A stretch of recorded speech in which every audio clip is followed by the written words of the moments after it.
the contemporary mystic and how to become one.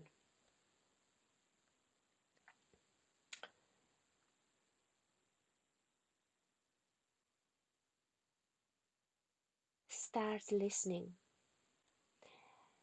If you look at the story of Isaac Newton, Albert Einstein, pretty much every poet, every writer, every composer, they listened. Learning has its point as to guide you, as to give you a compass, and to give you words, and to give you concepts to think with. But it comes a time when being a professional student and just seeking to accumulate, seeking more noise, seeking more opinions, seeking more in form of information, education, or other people's ideas, cut you from your answer. And the puzzle will be incomplete without your answer. Because without your own answer, there will be a reality that won't be created. So if you find yourself agreeing with everyone, and find yourself waffling, not knowing exactly in who to believe now, you should know who to believe. You should believe you. But if you just accumulate information and all you do is rearrange prejudice, that's not thinking. That's not answer. Mm. Stand for something, choose something. I don't mean to tell you what to do. I'm gonna tell you what I did. I got a ton of information, and if someone said that they got a book, I was fervent in the desire to inhale, and I learned speed reading just so that I can read more and get more.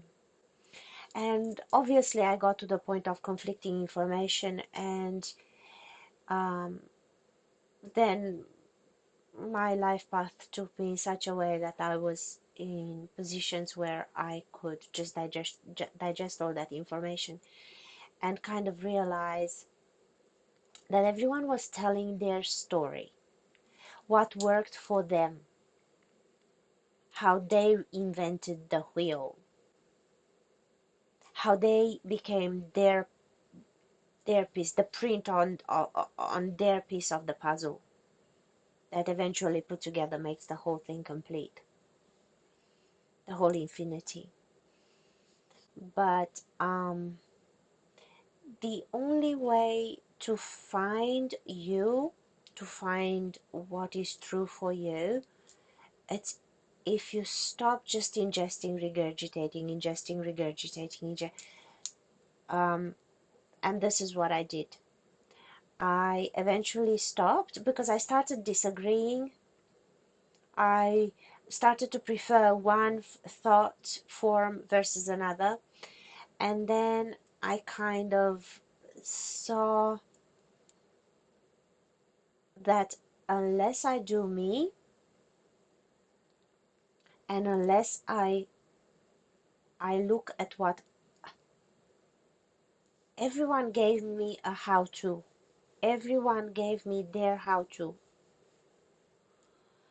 and the more how-tos I accumulated, the more insufficient I became, because now I had all this huge list, the affirmations, the writing down, the vision board, the wishing this way, the wishing that way, the learning this, the doing that job, the learning to uh, I have to fix my weaknesses so they become strengths. No, I have to fortify my strengths, forget my weaknesses.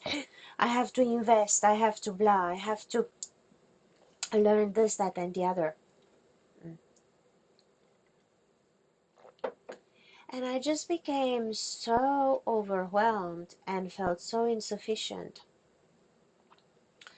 that I just halted everything. And I said, yeah, fuck it. Because that's hard work, that's effort, and that's distraction, really. I ended up realizing how much I was distracting myself. And so the only thing I did is I sat. I didn't meditate. I learned so many ways to meditate, and they, uh, at one stage or another, they all annoyed me. And I just sat. I gave myself the time and I just sat. And even as I was doing my little things in the day, I just sat with myself and I let myself, I was watching. And so slowly, I discovered my truth. And my truth is definitely, I'm sure on it. I'm sure on it because I know where it's coming from. So my security and my self-assurance comes from me hearing myself. Yours will come from you hearing yourself, not somebody else. So when you see that you bounce against and you reject an opinion and so on, it's time for you to sit and find your truth. If you don't question anything,